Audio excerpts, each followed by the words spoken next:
हाँ भाई, क्या हाल चाल है? कोई खोज खबर नहीं? अरे बताया नहीं हॉस्पिटल में। तो इंश्योरेंस कवर तो होगा ना? क्या मतलब पॉलिसी ढंग से नहीं पड़ी थी? ओ हो, चल कोई नहीं यार, होता रहता है। Get well soon. चल बाय। अब भाई जिसके साथ घटना घट गई उसको तो आप क्या कहोगे? गेट वेल सून ही कहोगे। लेकिन आपने अपने पॉलिसी डॉक्यूमेंट्स ढंग से पढ़े ना इंश्योरेंस के? नहीं पढ़े तो जो भी काम कर रहे हैं वो रोकिए और सबसे पहले हमें दीजिए कुछ मिनट, जब हम आपको बताएंगे कुछ वो चीज़ें जो आपको अपनी हेल्थ इंश्योरेंस पॉलिसी में देखनी चाहिए बासपति की के इस इंश्योरेंस स्पेशल में।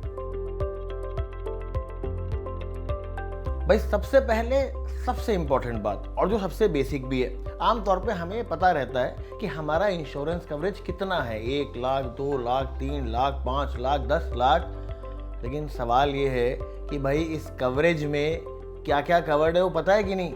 क्या मेडिकल का क्लेम कवर्ड है? क्या एम्बुलेंस का क्लेम कवर्ड है? और सबसे ज़रूरी, प्री और पोस्ट हॉस्पिटलाइजेशन चार्जेस कवर्ड है कि नहीं? अब ये प्री और पोस्ट क्या होता है भाई? प्री और पोस्ट मतलब कि मान लीजिए आप डॉक्टर के पास गए। अब भाई डॉक्टर तो क्या करेगा, किसी भी बीमारी को ढूंढने से पहले आपको 15 टेस्ट लिखेगा। वो टेस्ट आप लेके आओगे, आप 15 दवाई खाओगे और उसके बाद डॉक्टर कहेगा कि हमें ये पता चला है कि आपको ये बीमारी है और आपको हॉस्पिटलाइज होना पड़ेगा। लेकिन उससे पहले तो खर्चा हो गया ना, वो खर्चा कौन भरेगा? और दूसरी बात ये, अब हो गया भाई ट्रीटमेंट, वापस घर चले गए, लेकिन ट्रीटमेंट के बाद भी तो दवा चलती रहेगी, डे केयर चलता रहेगा। अगर आपकी कोई इंजरी है तो फिजियोथेरेपी चलेगी। भाई इन सब का पैसा भी तो कोई भरेगा ना। कौन भरेगा? इंश्योरेंस पॉलिसी भरेगी। अगर आपके इंश्योरेंस कवर में प्री और पोस्ट हॉस्पिटलाइजेशन कवर है तो आमतौर पे हर इंश्योरेंस पॉलिसी का ये अलग अलग कवरेज होता है दिनों के हिसाब से। किसी का 60 दिन होता है प्री में, किसी का 30 दिन होता है। पोस्ट में भी किसी का होता है 120 दिन, किसी का होता है 180 दिन। इसलिए अपनी पॉलिसी को ध्यान से पढ़ें, कवरेज में भी कि भाई क्या क्या कवर्ड है, प्री, पोस्ट, एम्बुलेंस और मेडिसिन सब। ठीक है। अब दूसरी बात, कैशलेस।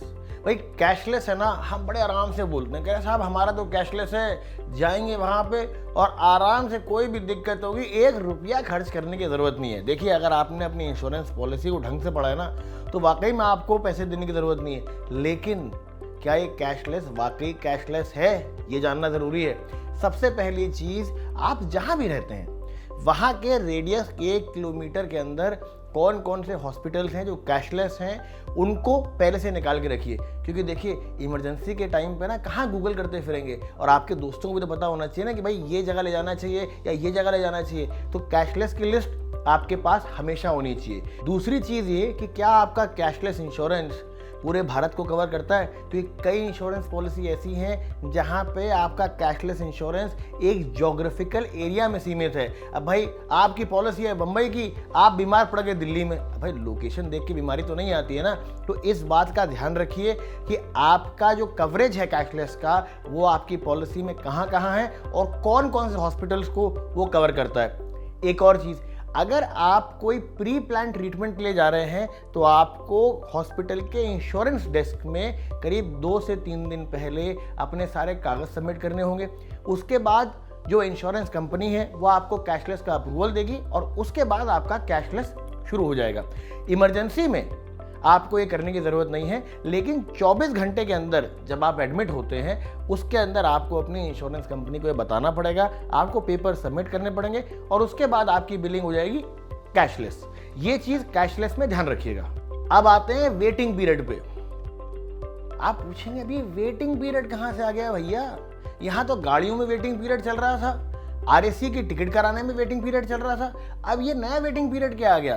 तो भाई इंश्योरेंस में वेटिंग पीरियड एक बहुत बड़ी चीज़ है और बहुत ज़रूरी चीज़ है, क्योंकि अगर उस वेटिंग पीरियड को आपने पार नहीं किया है ना तो आपकी पॉलिसी कैसी भी हो रिजेक्ट हो जाएगी।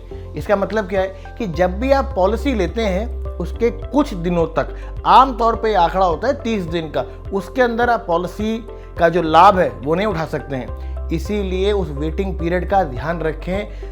अब देखिए वेटिंग पीरियड का तो आप क्या ही ध्यान रखेंगे, क्योंकि आप थोड़ी बता सकते हैं कब बीमार होना है। इसलिए अपनी पॉलिसी हमेशा चलते रहने दीजिए, क्योंकि जैसे कि मैंने कहा, ना बीमारी जगह देख के आती है और ना ही बीमारी समय देख के आती है। इसलिए पॉलिसी कंटिन्यू रहे।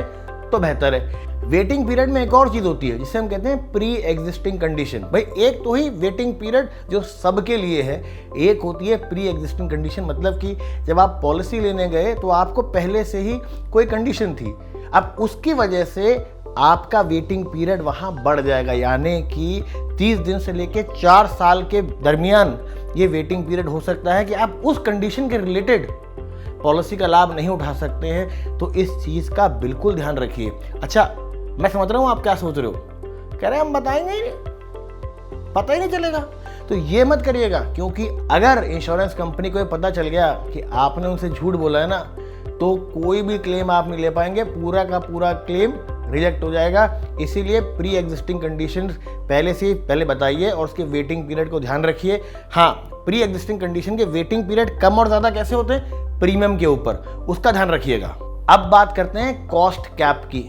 भाई कहने को तो आपका इंश्योरेंस का कवर है साहब 5 लाख 10 लाख, और आप कहेंगे हम तो जाएंगे और 10 लाख तक का जितना भी बिल बनेगा उसमें हमें कुछ देना नहीं है। ऐसा नहीं है, आपको ये ध्यान रखना पड़ेगा कि क्या आपकी पॉलिसी में कोई कॉस्ट कैप है, और अगर है तो कितना है। अब इसका अर्थ क्या है, भाई पहला जो कॉस्ट कैप होता है वो आपका होता है प्रोसीजर्स पे। कई सारी पॉलिसीज में ना कुछ प्रोसीजर्स का कॉस्ट कैप होता है। कैसे, अब मान लीजिए भाई आपको एक पर्टिकुलर तरीके का ट्रीटमेंट कराना था, आप हॉस्पिटल गए। अब भाई हॉस्पिटल ने कहा इसके 1 लाख रुपए लगेंगे, आपने कहा साहब हमारा 2 लाख रुपए का तो इंश्योरेंस कवर है, कोई दिक्कत ही नहीं है, कर दो। लेकिन आपकी पॉलिसी में उस ट्रीटमेंट का केवल 50,000 का कॉस्ट कैप था।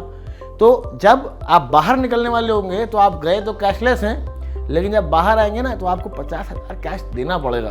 तो ये ध्यान रखिएगा कि आपकी पॉलिसी में कोई कॉस्ट कैप है कि नहीं है, अगर है तो कितना है। और कई सारी पॉलिसीज ऐसी भी अवेलेबल है जिसमें कोई कॉस्ट कैप नहीं है, तो आराम से जाइए और आराम से कैशलेस ट्रीटमेंट कराइए।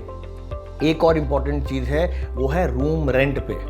देखिए हम सब चाहते हैं कि भाई जब हम अस्पताल में जाएं, बीमार हो, हम बीमार हो या हमारे अपने बीमार हो, तो उनको ना बहुत आराम से रखा जाए। एक अच्छा कमरा हो, एसी हो, टीवी चलता रहे, खाना बढ़िया है, वो सब तो ठीक है। लेकिन आपकी पॉलिसी में आपके रूम रेंट का एक कैप आमतौर पर रहता है।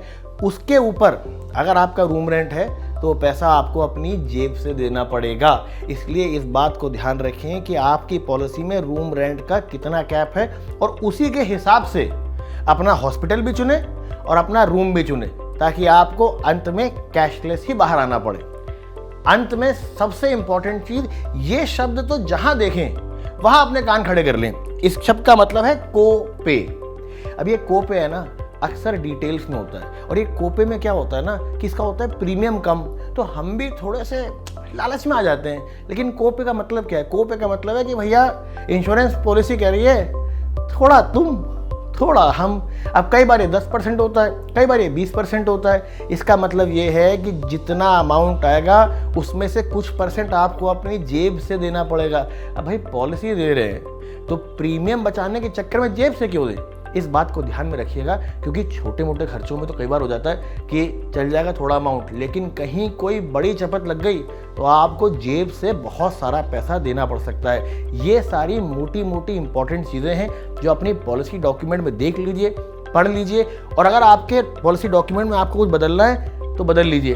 भाई हम तो चाहते हैं कि आपको हेल्थ इंश्योरेंस क्या, अस्पताल की भी ज़रूरत ना पड़े कभी शक्ल देखने की, लेकिन अगर कभी पड़ जाए तो आपके हेल्थ इंश्योरेंस में ये सारी चीज़ें टिक मार्क हैं, ये देख लीजिए।